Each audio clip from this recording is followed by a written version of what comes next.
Olá, bem-vindo ao Ginga Canarinha de número 36. O Ginga Canarinha que debate o melhor e o pior do futebol brasileiro. E já sem delongas, quero apresentar aqui os nossos participantes e com a volta de Marcial Cortez, que estava em recuperação, agora está plenamente recuperado e vai fazer parte dessa mesa que está dividida, como vocês podem ver, metade tricolor e metade alviverde, mas vamos falar da rodada de número 24 do Campeonato Brasileiro. Essa rodada que teve bons jogos, jogos interessantes, e certamente será debate aqui. Aos demais amigos, boa noite. Ao João e ao Renato, vou apresentá-los e a gente segue, tá bom? Um abraço, Marcial. Como é que você tá?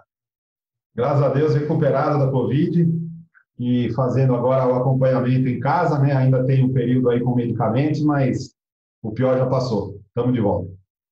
Show de bola. Renato, tudo bem? Como é que vai? Fala, Rafa, João, Marcial, um prazer tê-lo de volta aí, ouvintes, telespectadores do nosso Ginga Canarinha. Mais polêmicas, mais situações aí interessantes para a gente comentar e analisar.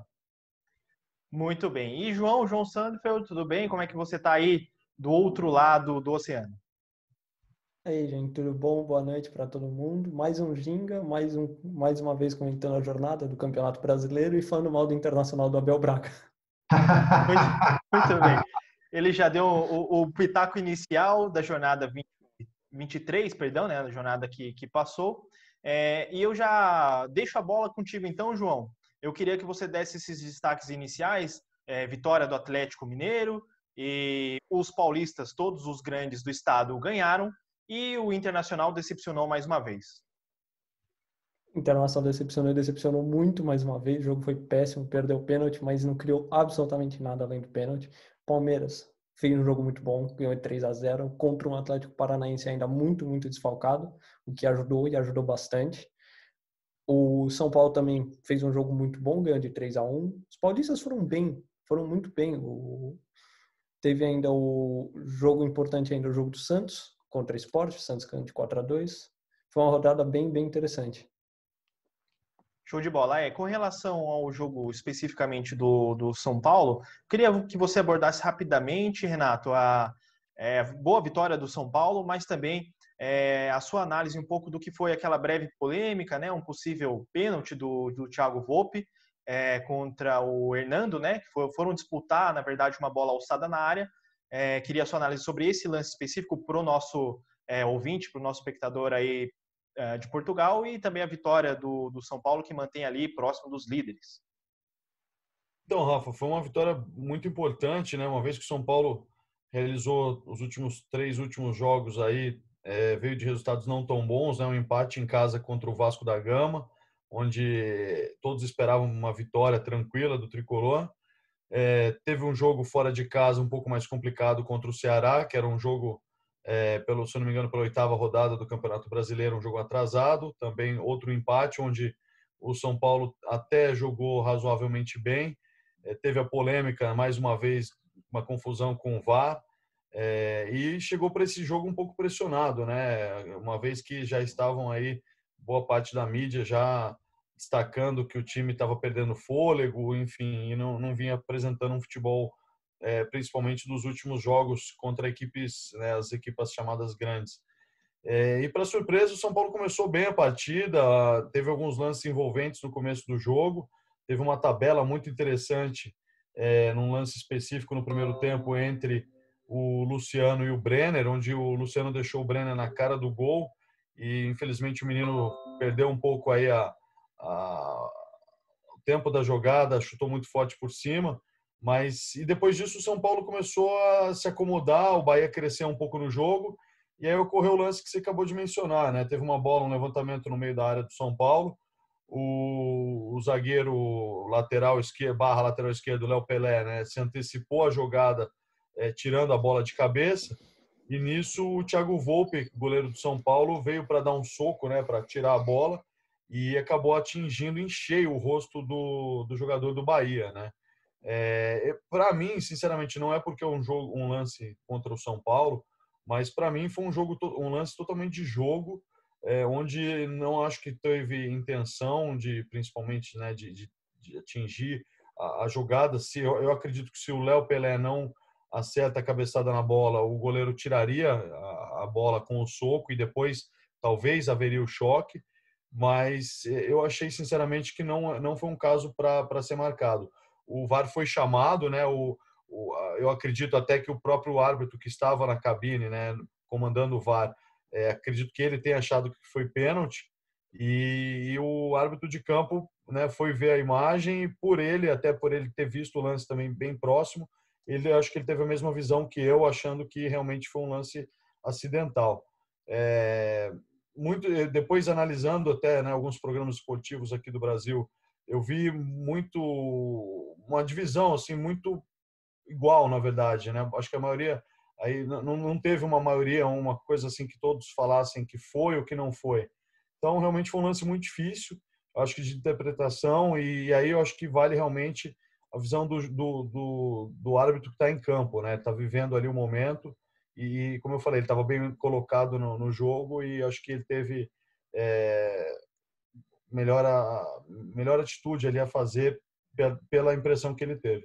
O árbitro que foi o Leandro Voaden e o VAR que foi comandado pelo Eber Roberto Lopes. Marcial, a sua análise também desse lance, você chegou a ver, achou que teve alguma coisa diferente do que o Renato viu? E já emendando, eu queria a sua análise sobre o jogo do Palmeiras, uma boa vitória contra o Atlético Paranaense, por 3-0, e assim, a gente vem comentando ao longo dos últimos podcasts a evolução do Abel à frente da equipa. O João bem lembrou que muito deve-se ao Cebola, né, ao trabalho que fez o auxiliar até então, mas a cada jogo um pouquinho mais vê-se do Abel dentro da equipa, não é isso? Sim, sim, sem dúvida. Bom, com relação ao lance do jogo do São Paulo, eu vi o lance e acompanhei algumas das discussões. Todo lance cujo resultado final seja um sangramento sempre assusta, né?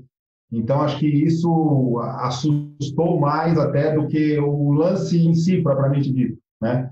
Que nem foi tão, né? Mas o fato do jogador sangrar depois, e aí vem aquela história. Então, existe um histórico dos árbitros de quando tem um ferimento que causa sangramento, isso gera um cartão vermelho, amarelo, enfim. Eu acho que a discussão é válida, mas você vendo o lance, não é para tanto. O sangue assusta, a gente sabe. Mas não foi essa... Para mim, lance normal, segue a vida e vamos que vamos. Né? E dá para ver, inclusive, que o goleiro sai olhando para a bola, assim, né? Você vê que quando tem maldade, dá para você ver o jogador analisando, né, quem ele está indo acertar. Então, eu acho que tudo isso foi analisado no lance e como o Marcel falou, ainda deu o azar de ser essa região aqui do rosto que é muito sensível, então muito suscetível a corte e sangramento. Sim, sim. Então assustou mais pelo sangramento, mas não houve intenção, não houve maldade por parte do goleiro. Coisas de jogo, às vezes acontece. Choque, né? Um acidente. Ambos estavam, né, buscando a bola, até porque a bola não estava sob domínio de nenhum dos dois, né? Então pode ser um choque, né? Algo que infelizmente pode acontecer no esporte de contato. Sim, sim. Eu, muito tempo atrás, jogava basquete e uma vez o dedo entrou dentro do meu olho, do adversário. Entrou, assim, literalmente. É um lance normal, você está ali na disputa da bola e, enfim, né? E assustou demais, o olho, nossa, foi meio assustador, mas coisas de jogo, né? O marcador devia ter feito assim, ó, contra o Marcial. Para não pegar, né? Enfim, acontece. E com relação ao jogo do Palmeiras, foi um jogo muito tranquilo para a equipe do Palmeiras. Patrick de Paula marcou o primeiro gol logo no início do jogo, nos primeiros 15 minutos, o que já deu uma tranquilidade para o time. E o Palmeiras jogou com aquela vontade que está mostrando essa equipe do Abel, a equipe pós-Luxemburgo, vamos dizer assim, né? Que começou com o Cebola, a equipe já se animou bastante e quando o Abel Ferreira chegou, deu essa pegada nova para a equipe do Palmeiras e hoje a equipe joga com muita vontade, né? E você vê o time, mesmo a rodada anterior que o Palmeiras perdeu para o Goiás, que foi um jogo completamente atípico, né? Porque teve uma expulsão, uma série de jogadores com Covid, enfim. Mesmo assim, você via também essa alegria, essa vontade de jogar na equipa do Palmeiras. E nessa última partida, a rodada 23, contra o Atlético Paranaense, a gente viu isso de novo, né? Só que dessa vez refletiu no resultado do campo. O Rony, finalmente, parece que a cabeça entrou no lugar, né? E agora ele joga com calma, ele não tem mais aquele, sabe, o urso do pica-pau, né? Desesperado, assim, para tentar resolver e não consegue. Então, ele já não é mais o urso do pica-pau, ele consegue pensar, ele consegue jogar, e desde que você coloque o Rony para jogar com velocidade, para ele explorar a velocidade dele no ataque, que é a principal arma do Rony é essa, né? Ele não só faz gol, como ele é um jogador inteligente para fazer assistências. Você pega os números do Rony, tanto de gols quanto de assistências, ele está aprimorando cada vez mais. Então, o Rony hoje é um grande nome da equipa do Palmeiras, e tem outros jogadores aí que estão voltando, né, da questão da Covid-19, e eu vejo o Palmeiras aí com chances de ganhar todos os campeonatos que vêm pela frente, Libertadores, Copa do Brasil, e Brasileirão um pouquinho mais difícil por conta do que aconteceu no passado, mas se os líderes continuarem vacilando como estão vacilando, o Palmeiras vem correndo por fora. Ainda quer mandar o Gustavo Scarpa pra gente ou já tá bom? Deixa ele com a gente. Pode mandar se quiser, hein? Eu lá, a gente continua aceitando. A gente recebe lá no Morumbi. Tranquilo. Bem, o Campeonato Brasileiro que tem o Atlético Mineiro líder com 42 pontos, o São Paulo na vice-liderança com 41, e logo depois Flamengo 39, Internacional, Palmeiras e Santos, e agora o Grêmio também 37, todos com a mesma pontuação. E sobre isso, João, a sua análise do Lucas Lima, né? Você bem falou em off aqui conosco, uma boa atuação do Lucas Lima na equipa do Palmeiras. E aí, depois disso, eu queria o seu comentário aí breve sobre a dupla Grenal, Grêmio e Inter. O Grêmio, na verdade, teve um jogo agora próximo da rodada 6, da jornada 6, né? Que foi postergado contra o Goiás e ganhou por 2-1, né? Se colocou ali na mesma pontuação dos demais. E foi a partida, o número 384 do Renato Gaúcho, se tornando o treinador que mais esteve à frente do Grêmio. Então, a primeira coisa que eu gostaria de falar era do lance do Thiago Volpi, porque claro. Diferente de vocês, eu achei falta. Certo.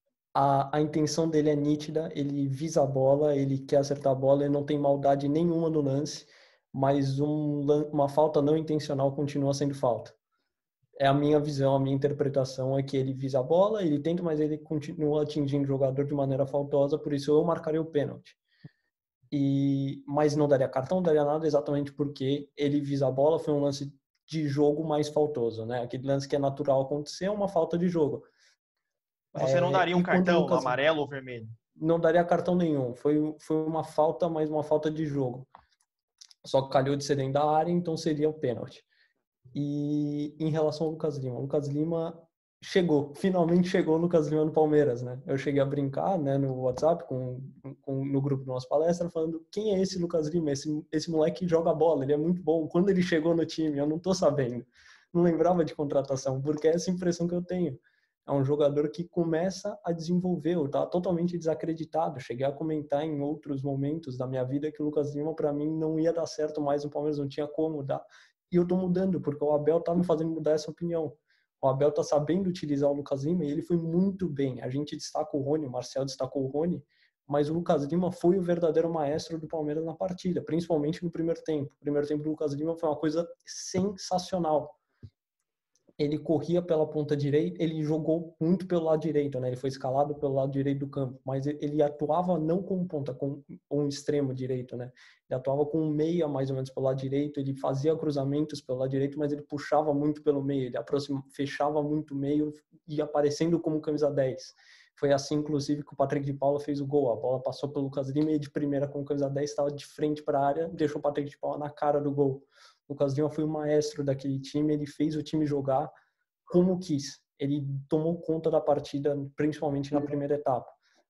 chegou a ser substituído depois, tal, mas foi uma partida assim magistral, foi realmente muito boa, merece todo e qualquer elogio a partir do Lucas Lima, que agora começa a jogar bola junto com outros que não vinham jogando muito bem, como o Rony, que o Luxemburgo queria que ele fizesse o que o Dudu fazia sem ele saber fazer o que o Dudu fazia, né? A mesma coisa que você pegar um lápis e tentar parafusar um parafuso, não vai funcionar.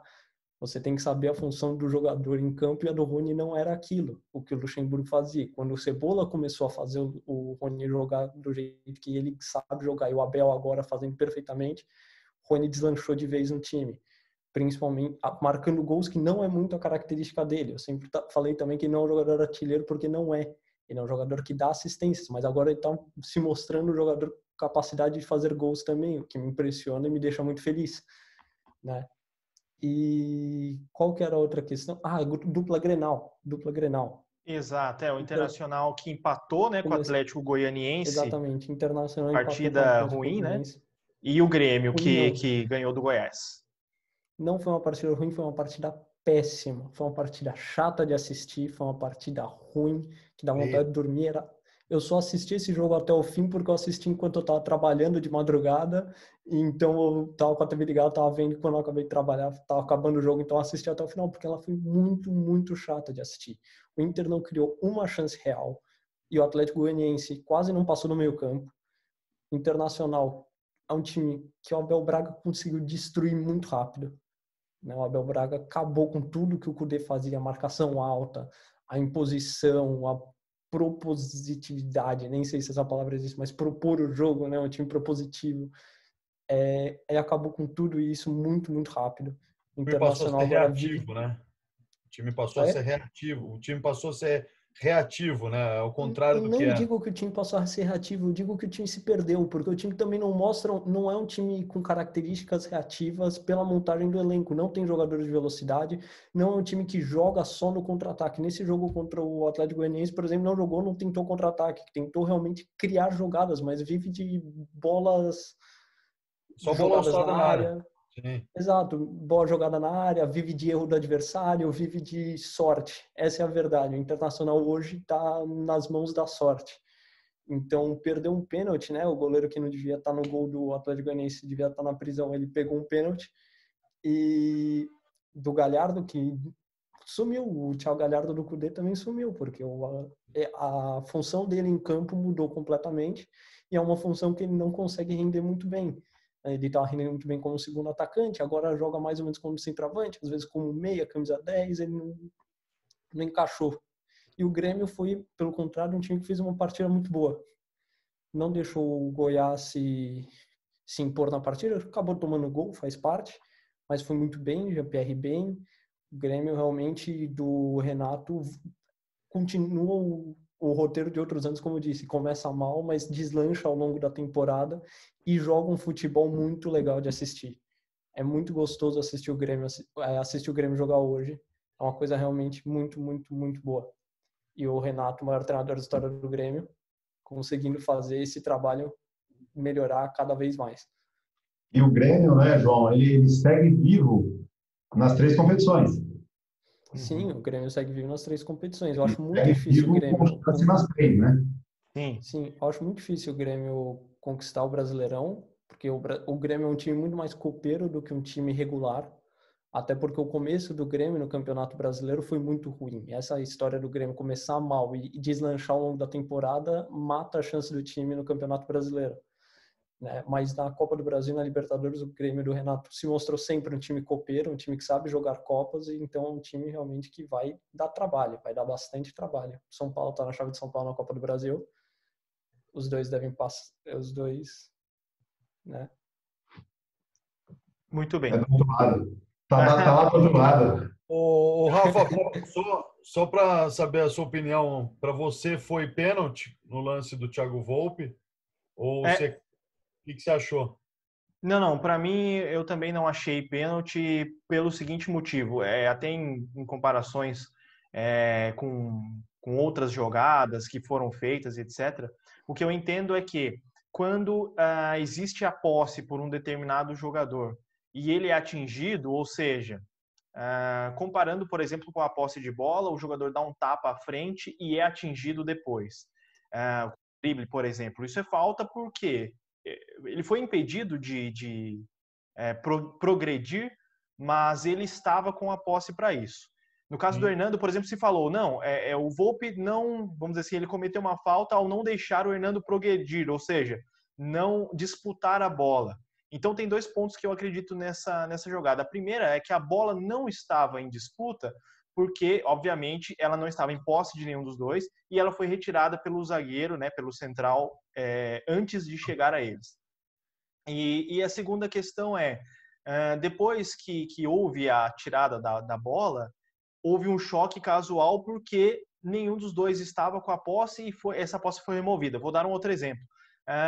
Um goleiro, quando faz essa defesa, quando pula para pegar a bola, ele está em posse dela, e o zagueiro ou o atacante dá um tranco nele e ele cai, é uma falta porque ele estava com a posse, e aí a posse foi tirada dele, foi tentada tirar por causa disso.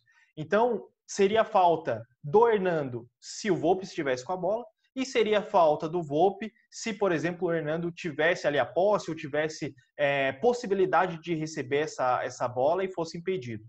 Respeito todas as opiniões, óbvio, até a do João discorda, obviamente, porque é um lance polêmico, sim, eu entendo que pode ter diferentes interpretações, eu só não acho realmente que seria um lance para expulsão ou para cartão por conta disso.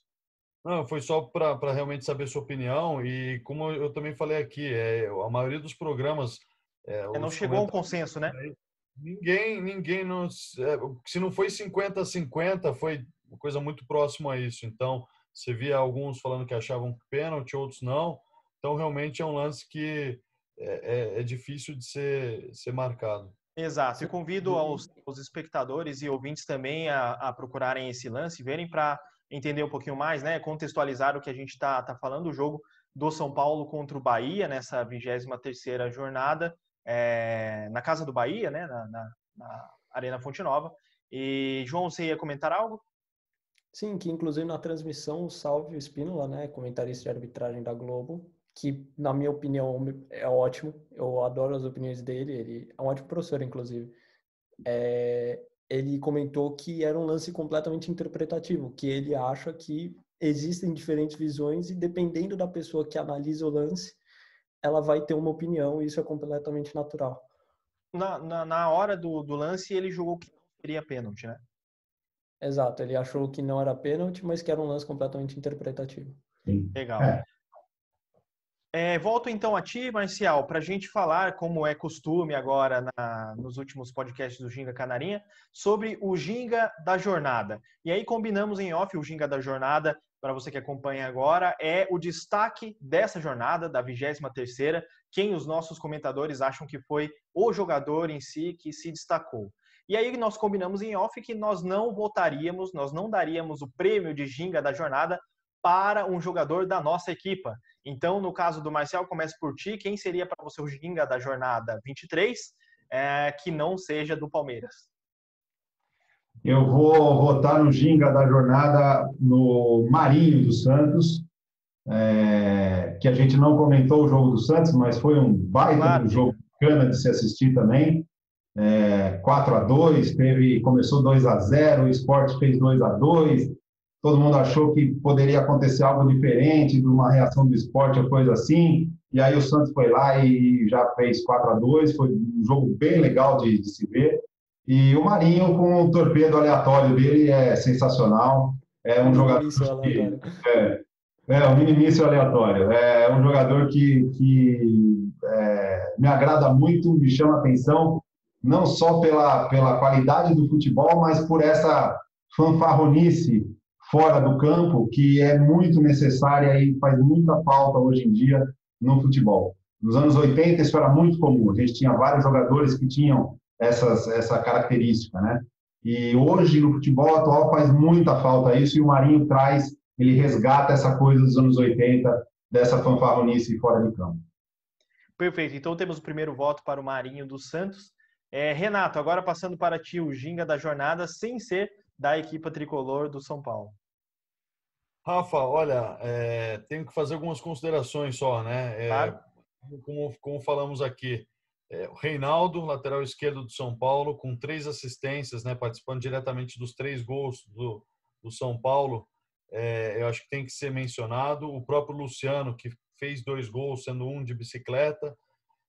O Rony, né, uma atuação exuberante também contra a ex-equipa dele, comprovando mais uma vez a lei do ex, né, marcando 2 gols. Mas, como o Marcel disse, eu acho que também o craque, o ginga da rodada tem que ser o Marinho. Ele matou a pau, marcou 1 gol, sofreu 2 pênaltis, ainda deu uma assistência. Realmente, acho que ele fez até chover na Vila Belmiro. E eu queria aproveitar, ligar para o Tite e falar: Tite, lembra do Marinho? Precisamos de atacante. Então, enfim, Marinho. Perfeito, 2 votos. Até temos a chance de empatar, hein, João, com algum outro, mas eu vou passar a bola para ti, então, para dizer o ginga da jornada de sua preferência, sem ser do Palmeiras. Bom, sem ser do Palmeiras, como eles já comentaram, tem muitos nomes, eu comentei em off, né? Tem muitos nomes que foram muito bem nessa rodada. O próprio Reinaldo, que o Renato falou, o Marinho, que eles votaram. Teve no Palmeiras o Lucas Lima, o Rony, o Gabriel Menino também foi muito bem no Palmeiras. Tiveram nomes que foram muito bem. Essa jornada 23 foi uma que os jogadores se destacaram bastante. Mas eu vou votar no Vina, do Ceará. O Vina do Ceará, porque não só pela partida do Vina, mas pelo Ceará do Guto Ferreira também, que eu acho que merece muito reconhecimento, que é um trabalho muito bom em um time muito fraco. O Ceará tem limitações técnicas gigantes e o Guto Ferreira faz um trabalho fenomenal. Ganhou agora de 4-1, ganhou de 4-1, pela Copa do Brasil empatou em 2-2 com o Palmeiras depois de sair perdendo por 2-0. Tudo bem que era um Palmeiras desfalcado, mas ainda assim é uma reação impressionante. E o Vina é a peça-chave desse Ceará. Quando ele não joga, o Ceará não entra em campo também. Então o Vina deu uma assistência, fez um gol, mais uma partida ótima, mais uma partida sendo o maestro de Ceará, né? Então meu voto é nele. Tanto João, lembrando, no jogo de ida, Palmeiras e Ceará, o Vina não jogou, e o Palmeiras deu 3-0. Exato. Já no jogo de volta, ele jogou.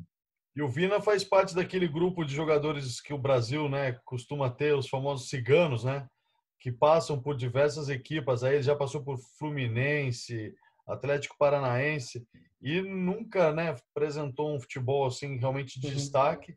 E realmente esse ano está se destacando bastante com o Guto Ferreira aí, sendo, se não o principal, uma das grandes peças aí do Ceará na temporada.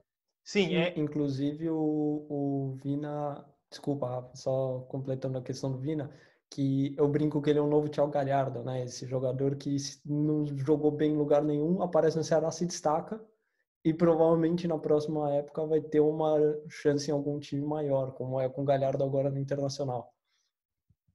Perfeito, inclusive o Galhardo que é o destaque negativo, né? Se a gente pensar no ponto negativo, é lógico que tem um pouco da equipa ter deixado de produzir, ter a questão do treinador, obviamente, mas é um destaque que já algumas jornadas ele vem um pouco mal, talvez pela questão do posicionamento, então fica aí a dúvida, né? Se o Internacional conseguirá voltar a uma boa performance, tanto da equipa como do Galhardo em si, né?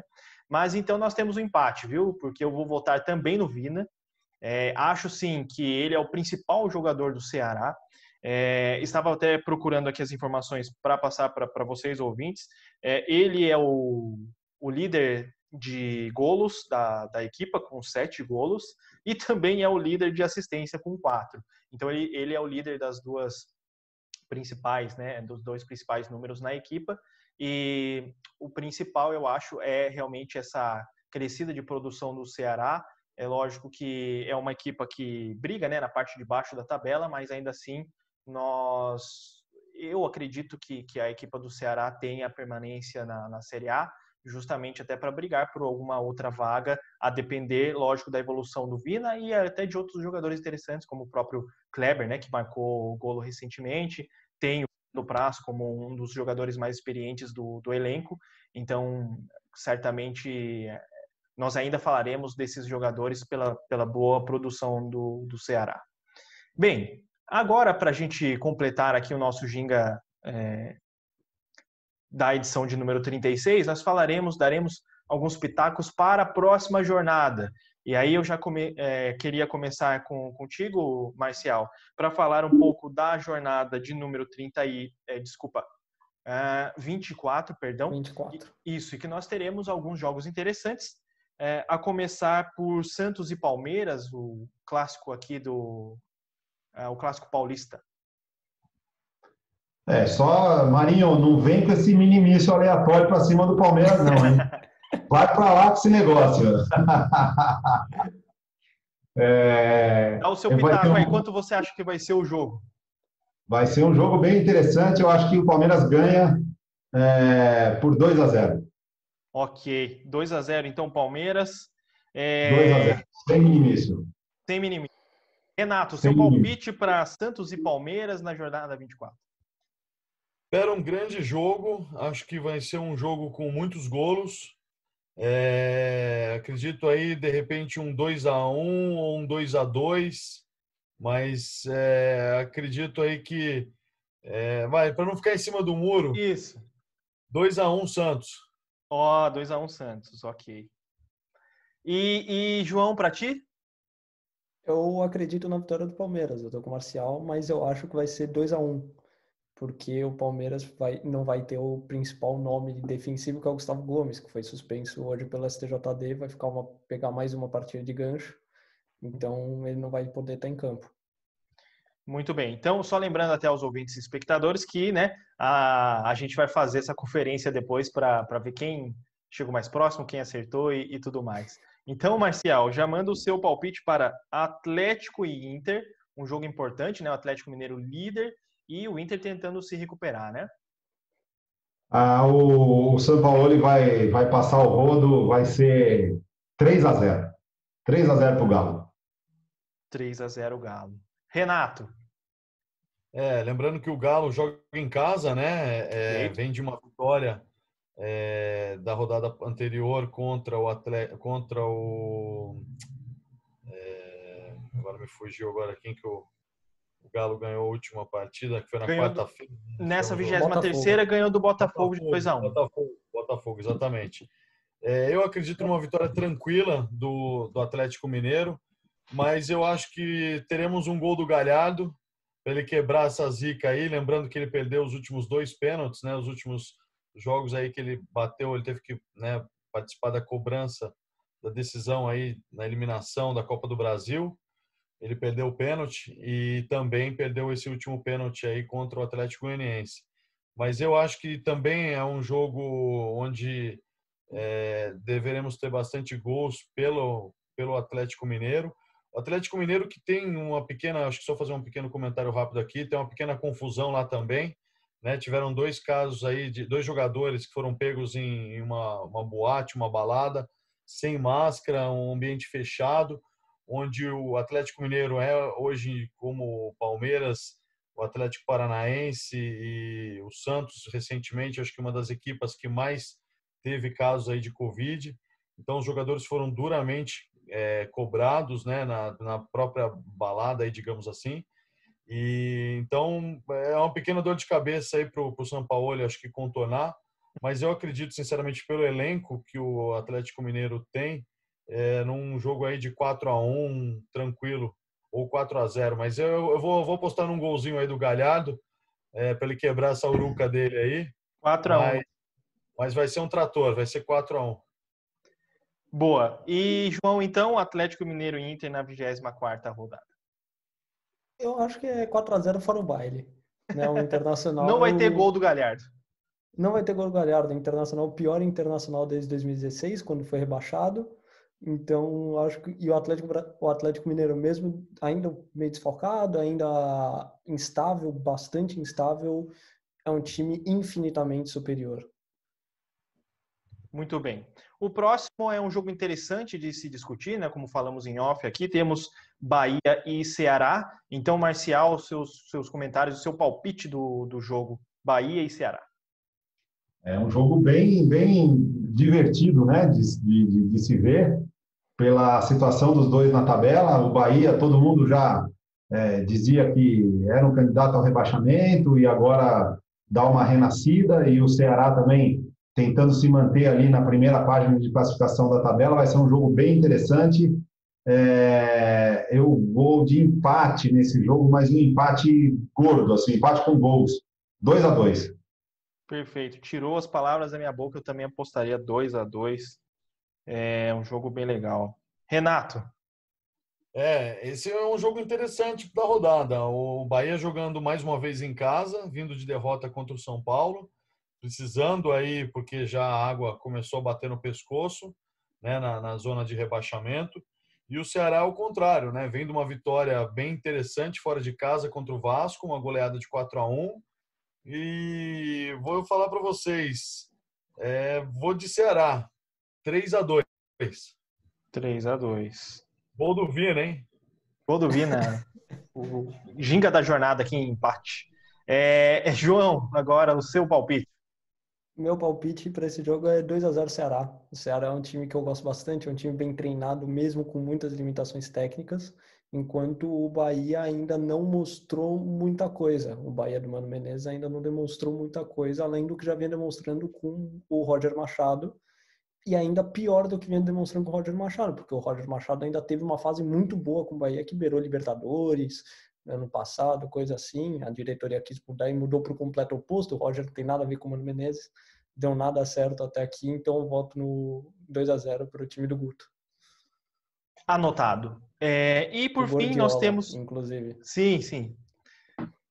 E agora por fim nós temos um clássico, né? Um clássico goiano. Clássico dos horrores. Exato. E aí, duas equipas que brigam lá no fundo da tabela, né? O Atlético Goianiense vai enfrentar o Goiás. Goiás, que é a lanterna da competição, junto ali com o Botafogo. Acredito que são as piores equipas, né, do Campeonato Brasileiro. Então, Marcial, o seu palpite aí para Atlético e Goiás. Bom, concordo que, para mim, Goiás, Vasco e Botafogo, Série B 2021. Não tem... Já cravou aqui. Já cravei esses três aqui, tá cravado. Pode colocar o Curitiba também. Tem o Coxa, Quarta vaga tem uma brigazinha, mas essas três, meu. E outra, falar uma bobagem aqui, o Pinto vai cair. O Sapinto cai até o fim do ano. Não, ele não vai aguentar essa pressão do Vasco nessa zona do rebaixamento. Enfim. Mas vamos lá, o palpite para Goiás e Atlético Goianiense. Então, eu vou de empate também, mas dessa vez, ao contrário de Bahia e Ceará, vai ser um empate magro, vai ser aquele 0-0, aquele jogo ruim, feio, jogo ruim de assistir, aquele que quando dá 44 do segundo tempo e o juiz dá 3 de acréscimo, você xinga o juiz, para que dar mais 3 minutos nessa porcaria? Vai ser um jogo assim. Renatão, para a gente finalizar aqui, o seu palpite. Jogo horrível de se assistir, 1-0 Goiás, gol de He-Man. Beleza. E João? Eu acho que é o 0-0 chato que o Marcel disse, que vai fazer você ter vontade de levantar do sofá e ir pro banho para chorar sem ninguém te escutar, porque vai ser muito ruim. Perfeito. Então é isso, pessoal. Agradeço a todos. Peço para todos vocês curtirem esse vídeo aqui no Facebook do Fair Play, acompanharem os artigos de todos eles no fairplay.pt, e na semana que vem nós teremos mais um Ginga Canarinha para debater a Libertadores da América, se os brasileiros passaram ou não, tá bom? Fica assim, obrigado a todos que participaram, obrigado e até a próxima.